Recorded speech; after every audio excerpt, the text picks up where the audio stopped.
ایران کے بادشاہ نے اپنے بیٹے کو پڑھانے کے لیے ایک استاد صاحب کا بندوبست کیا۔ استاد صاحب کو کہا کہ میرے بچے کو دین پڑھائیے، میں چاہتا ہوں کل اس نے عنان حکومت کو سنبھالنا ہے تو یہ دین سے آگاہ ہو جائے، اس کو کچھ سکھائیے، پڑھائیے۔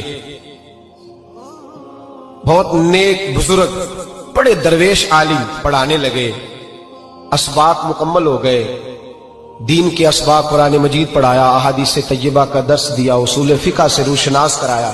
جب بچے نے مکمل تعلیم حاصل کر لی اور آمین ہو گئی، دستار ہو گئی، فارغ ہو گئے، تو پھر ایک دن استاد صاحب نے کہا بیٹے کل تم نے ضرور آنا ہے، کچھ بات کرنی ہے۔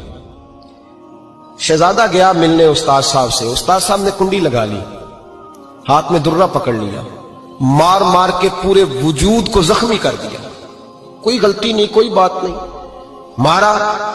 اب بچہ آیا آ کے بادشاہ سلامت سے کہا کہ ابا جی سمجھ نہیں آئی، بڑا مارا ہے استاد نے۔ تو سیانے تھے نا بادشاہ، یہاں تو قاری صاحب روز کٹہرے میں کھڑے ہوتے ہیں، مولوی صاحب آپ نے میرے بچے کو کیوں مارا ہے؟ آپ 8,000 کے مولوی ہیں، میرا کئی کروڑ کا بچہ ہے، سویرے بدل لیں گے، خبردار آپ نے بچے کو ہاتھ لگایا، اپنی حیثیت میں رہے معاذ۔ جو قومیں استادوں کو کٹہروں میں کھڑا کرتی ہیں وہ ترقی نہیں کر پاتی، جو استادوں کو کٹہروں میں روز کھڑا کرتے ہیں۔ کہا ابا جی بڑا مارا ہے، تو والد بڑے سمجھدار تھے، کہنے لگے بیٹا استاد باپ ہوتا ہے، وہ زیادتی نہیں کرتا، کوئی بات ہوگی، میں تیرے استاد کو کٹہرے میں نہیں بلاؤں گا۔ اماں سے بات کی، اماں کہنے لگی بیٹا میں تیرے باپ سے کیسے بات کروں، ڈر رہا تھا۔ وقت گزر گیا، 22 سال بیت گئے، 22 سال گزر گئے، بادشاہ کا انتقال ہوا، شہزادہ تخت پہ بیٹھا، پہلا حکم یہ دیا کہ میرے استاد کو بلاؤ، پہلا حکم۔ استاد جی بوڑھے ہو گئے تھے، چھڑی کے اوپر ٹیک لگا کے آئے اور بھویں سفید ہو کے جھک گئی تھیں، یوں آنکھ کھول کے بڑی مشکل سے دیکھا، کہنے لگے شہزادے حکم ہو۔ کب میں شہزادہ نہیں، اب میں بادشاہ بن گیا ہوں۔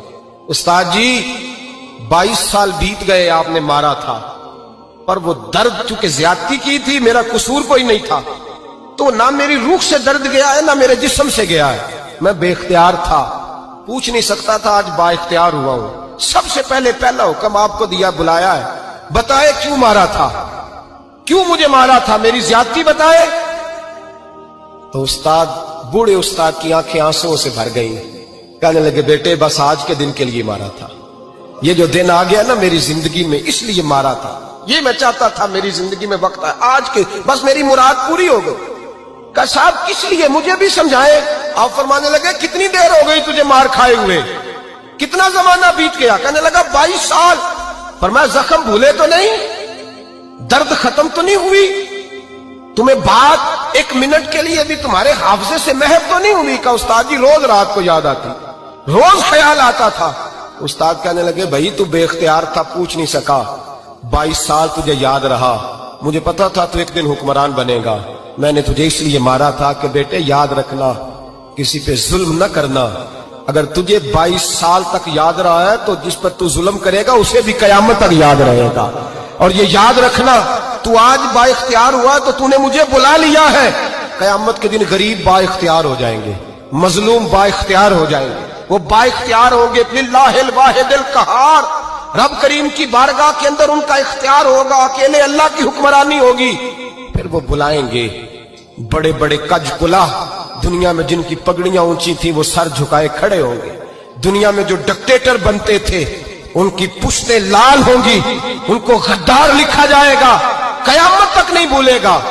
ظلم کرنا تو سوچ سمجھ کے کرنا، اتنا کرنا جتنا تم سہ سکتے ہو، اتنی زیادتی کرنا جتنی قیامت میں تم برداشت کر سکتے ہو۔ میرے نبی کریم صلی اللہ علیہ وسلم نے فرمایا ظلم سے بچو، یہ قیامت کے اندھیروں میں سے ایک اندھیرا ہوگا، زندگی میں زیادتی نہ کریں، اگر تھوڑی دیر کے لیے کوئی چیز برداشت کر جائیں گے تو وہ فائدہ دے جائے گی، کچھ دیر کے لیے اگر سہ جائیں گے تو نفع مل جائے گا، سہنے کی کوشش کریں۔